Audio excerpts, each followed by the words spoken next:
Welcome to Helping Hands. This is the program where we celebrate the people across Australia who make the world a better place.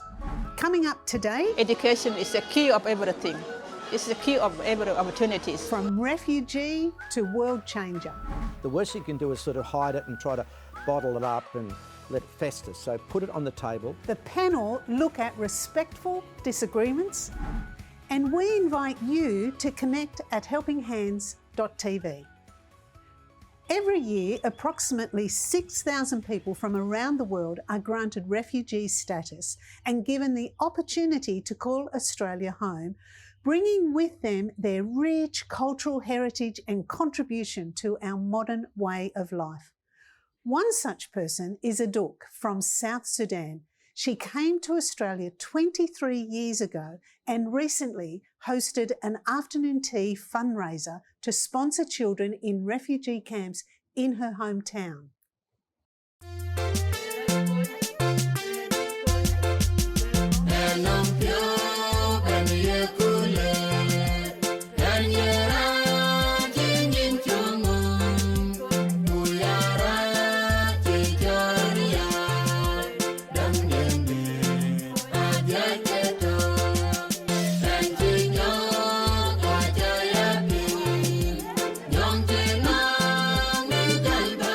Part of the song, they say, blessing those people have got heart to help needy.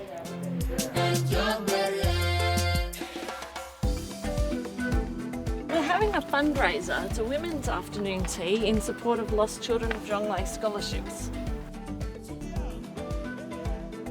Lost Children of Jonglei Scholarships provides secondary school education to refugee children living in Kakuma refugee camp in Kenya.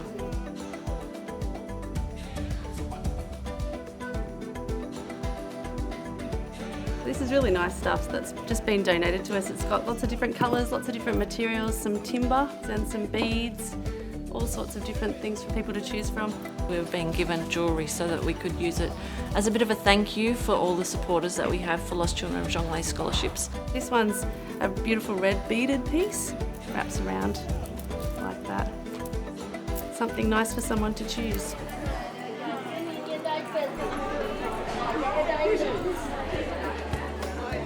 I've been invited by my friend to come and hear Aduk's story and to learn about the scholarship program. I'm looking forward to finding out how she's connecting her story to the foundation that she set up.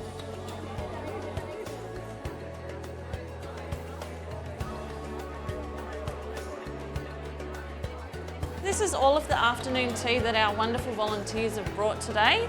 There's lovely coconut and jam slice, Rocky Road, caramel choc slice, brownie, heaps of great things.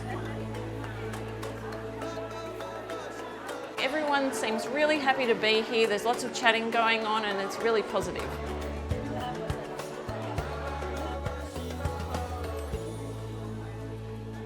Hello everybody, would you mind taking your seats please? Aduk, would you like to join me up here?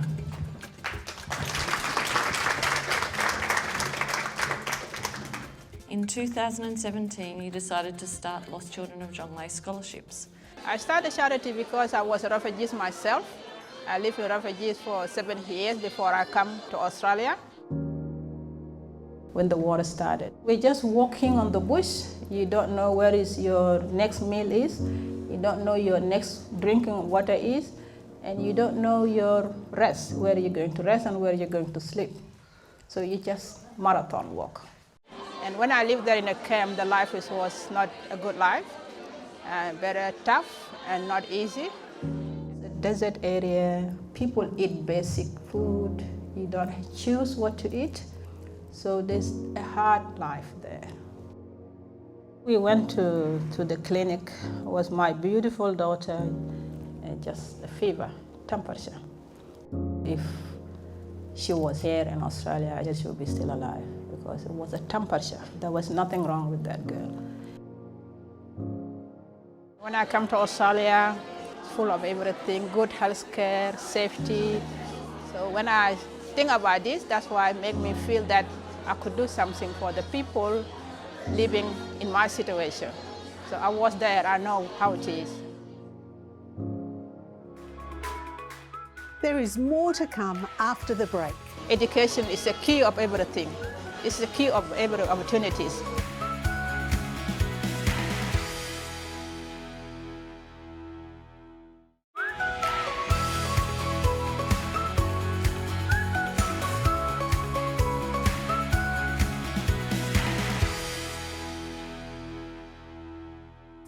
While you're in Kakuma, you first became familiar with the name Australia. What was Australia to people in the camp? Yeah, in a camp, they bring this wide bag full of flour. But at the back of it, we can see Australia. We thought this is the name of the flour inside. But actually now in here, I go to supermarkets, it's plain flour. I call Australia home. I've been here for the 23 years. And I got a lovely friend, Australia friend. So I call Australia second home. What is your hope for the young people who have this opportunity to complete high school? Because those children, no one can put them to school. And because they're orphan, they don't have support anywhere else. And when I'm setting up this one, so they can go to school, they can get health care, they can live in a good environment where they're studying. They live in houses, in the mattresses, which they didn't have. Education is the key of everything. It's the key of every opportunities. So when you're educated, you can have any opportunities you have. And that opportunities will benefiting the South Sudan. They can be a leader, future leaders. They can be anything. So they can bring South Sudan from what they are now to the better country in the future. When my father died, I had no hopes of continuing with my studies. Thank you for giving every child a chance for education. Main reason I would like to study is to become a doctor so that I can change the lives of my people, the society, my family, and the nation of South Sudan. All those children, since they start, every time you interview them, they say, I will give back to the community, which is really good because they know when you got help, you get to help other person.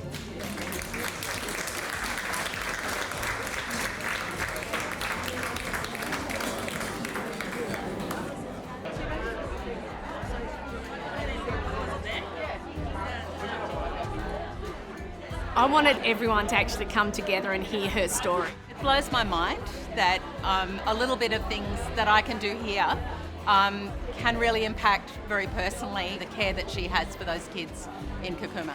That's where I was born, in the Sudan. I support the charity by a monthly donation, which I've been doing for some years now, because I think it's well worthwhile and I can see that the money actually goes to the scholarships. I take out 2 scholarships because I felt that those kids need an education and it has a foundation for them to move ahead, yes, to make their life better. I'd really love it if the attendees today could go home with a greater knowledge of what's happening outside of our very comfortable life that we have here in Australia.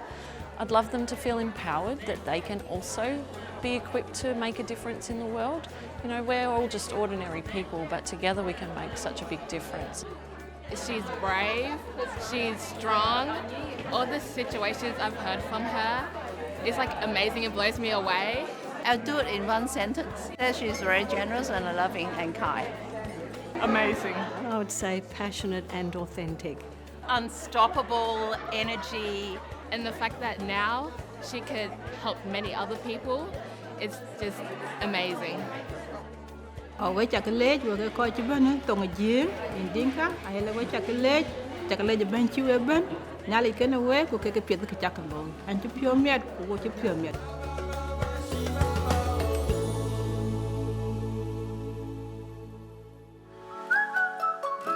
If you are a helping hand or would like to see a helping hand from your local community featured on this program, visit our website and be in touch. We'd love to hear about the people and organisations across Australia who are making the world a better place. It's wonderful to see Aduk now calling Australia home and sharing the blessings she has today with children in South Sudan. To find out more about Aduk and her work through the Lost Children of Jonglei scholarships, visit the directory page on our website.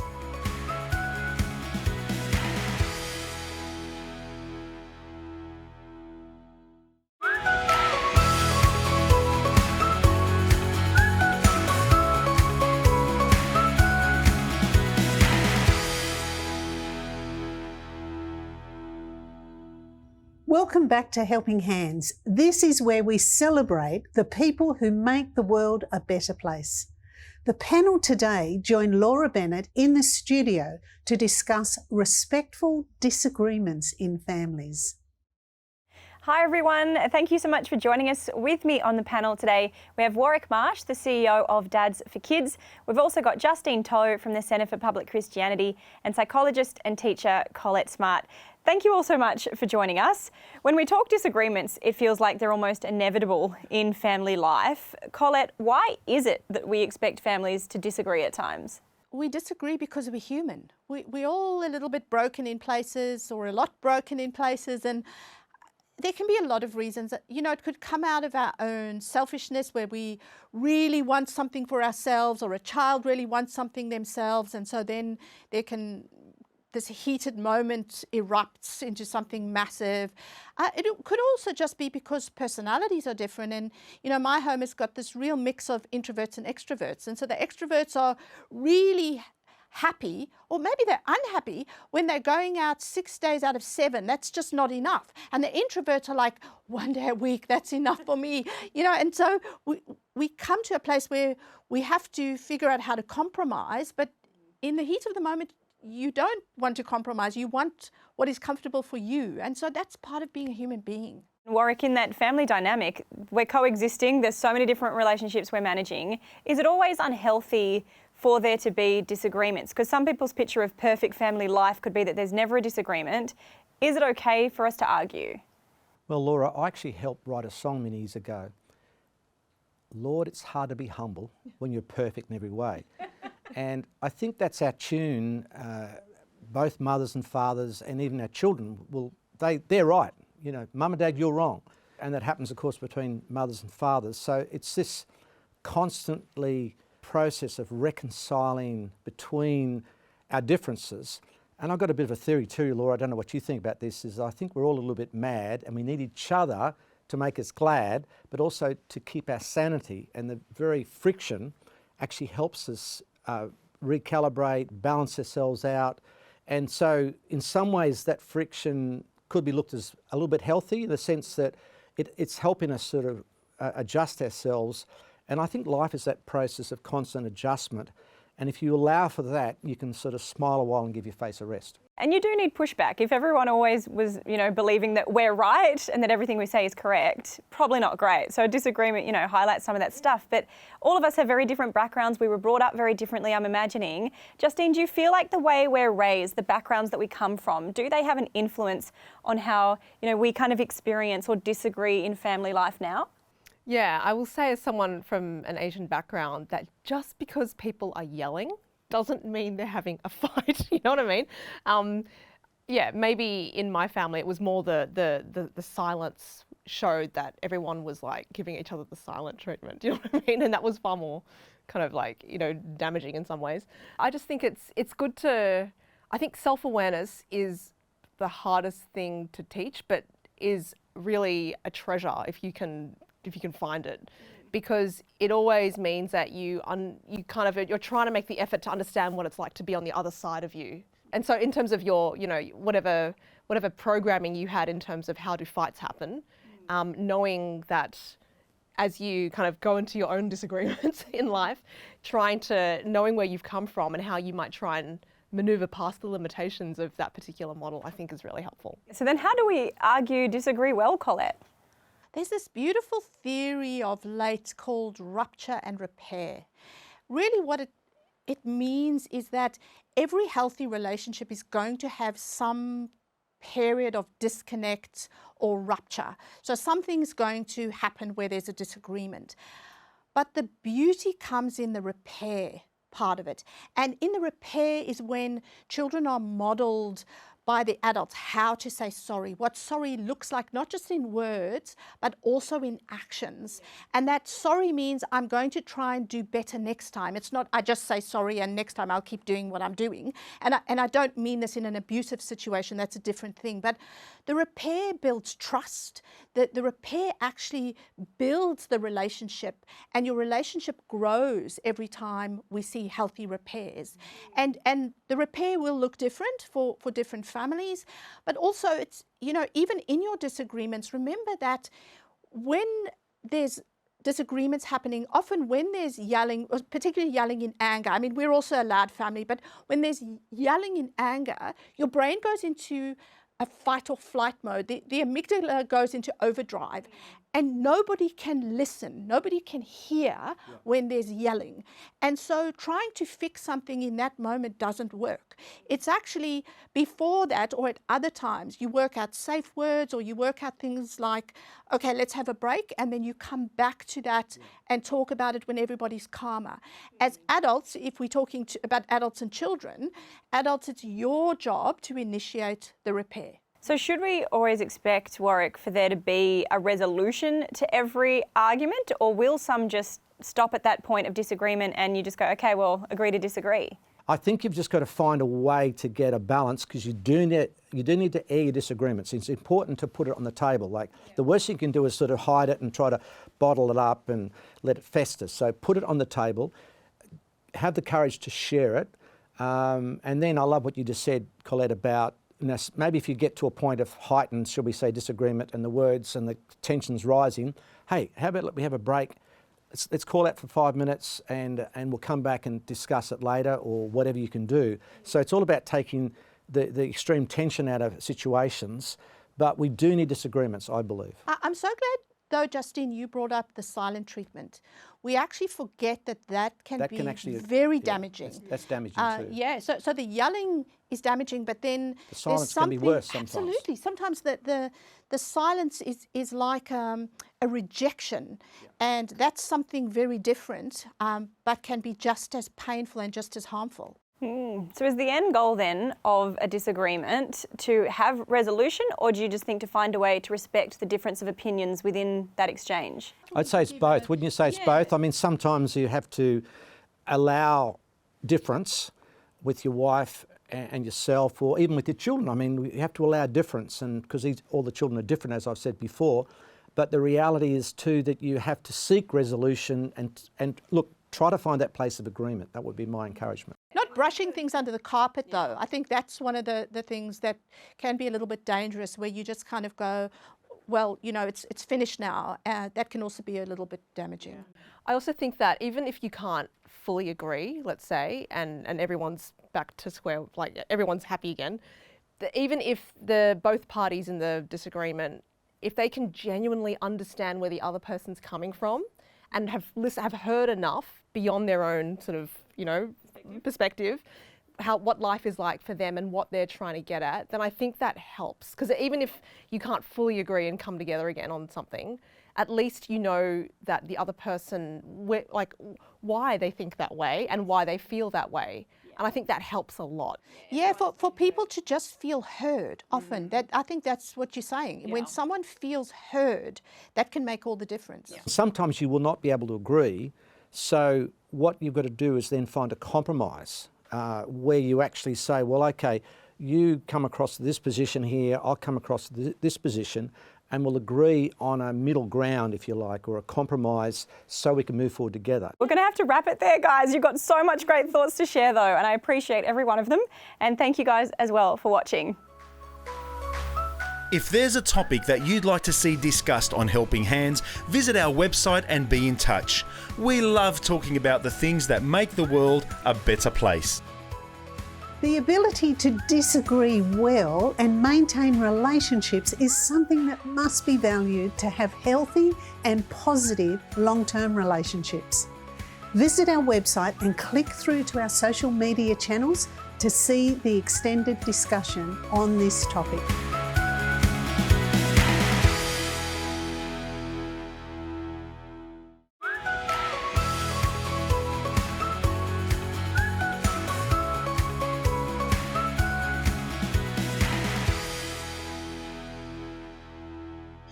Having the ability to turn difficult life experiences into positive outcomes and communicate well with people close to you will allow you to be a blessing and to maintain healthy, long-term relationships. Many of us have difficult experiences in our past. I certainly have. Is there a negative experience in your past that can be used for good to benefit those that you love? Let us know about the helping hands in your local community at helpinghands.tv. Send a photo or a short video and tell us about your local heroes in 25 words or less.